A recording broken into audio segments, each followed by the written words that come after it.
Hey everybody, this is Captain Kyle, and Star Trek Picard is just around the corner, barely a day away, and there's already reviews in, and people hate it. They haven't seen it yet, but they hate it. They're predicting doom and gloom for the Picard series. Is it too much to ask that people allow something to actually premiere before they shovel shit all over it? I remember when Tom Cruise was cast as Lestat for Interview with a Vampire, everyone thought it would suck, including the author. But Tom Cruise is an actor and he owned it. He did awesome. So you'd think people would learn not to prejudge. But no, prejudging seems to be something people have to do. In fact, people are crying out that Picard is going to be a colossal failure, a disaster. It's going to suck more than a black hole. So let's talk about why people think it's going to suck without even having seen it, and why people are being so negative, other than trying to pull in tons of views. First, way back in August, the Nerdrotica channel already said Picard was going to be a failure because there were prequel comics and a novel. The host of that particular channel had the opinion that if you couldn't tell a story in 10 episodes on a show that you have to pay for without prequel comics and a novel, then you weren't good storytellers, that it was going to suck.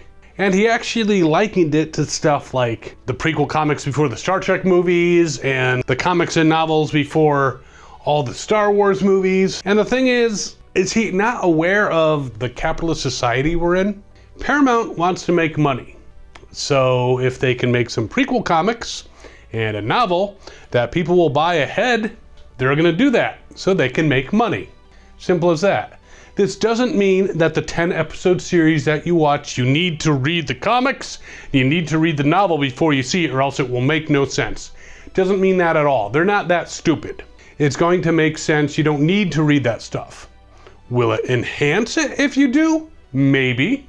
Now, he makes the point that maybe people would like to see that stuff that's in the novel and the comics when they're watching the show. And maybe they would, except it probably would not fit into the story that they're telling. Every narrative has a flow, and if they break into the narrative to give backstory for 3 episodes, that kind of screws up the flow. So quite honestly, that's a stupid objection, stupid reason why Picard is going to be a failure. But now, there's a new reason why it's going to suck.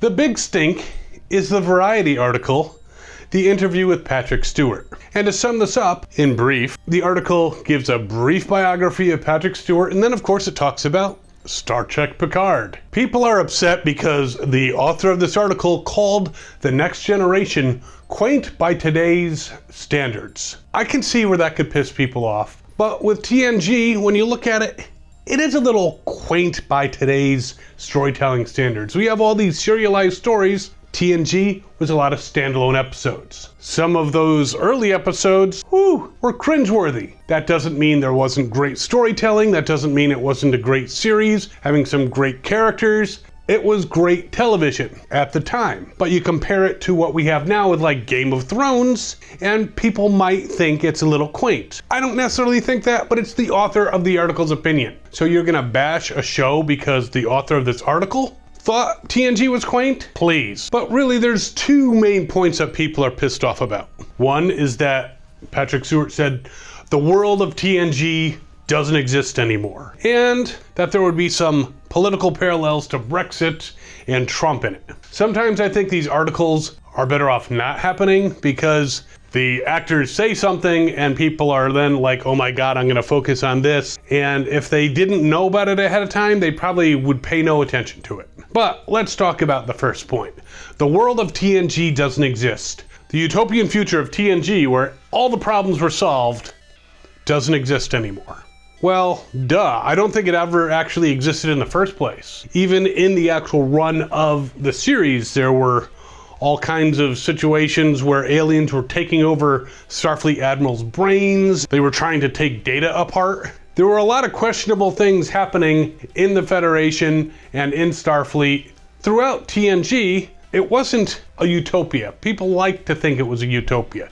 One of the problems, as Stewart says, that the Federation has become isolationist. Some people are like, oh my God, they boldly go where no man has gone before. It's the Federation with all these races.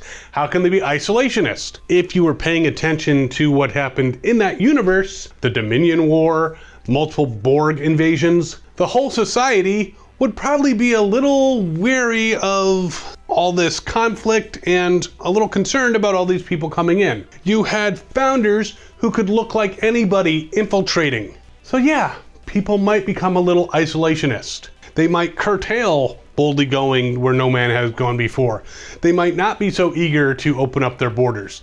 It's a natural progression of the story. So if the Federation is becoming a bit isolationist, which it's a democracy, and if the people are saying we want to keep people out, well, that's what's going to happen. Politicians who say we'll keep our membership limited at this point are going to be the ones in power. Does it have parallels to Brexit and Trump? Sure. Are they unable, these writers, to, instead of writing this real society, write a utopian perfect future? Sure, they could do that.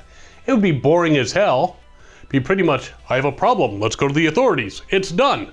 No, that's not how life works. Now, if you want to look at TNG and the utopian society there, just think about what you were watching. You were watching clean, regimented, scheduled, perfect people, the best of the best on the flagship of the Federation in military, who of course weren't average human beings. They were the top of their class. And yes, they cooperated and they had this utopia with very little conflict. But now in Picard, he's with civilian people who are not necessarily the best of the best, who are normal people who are average, who might not even be doing much at all. Let's talk about Gene Roddenberry's vision, because a lot of people are pissed that there's all this conflict happening, that it's screwing with Gene Roddenberry's vision.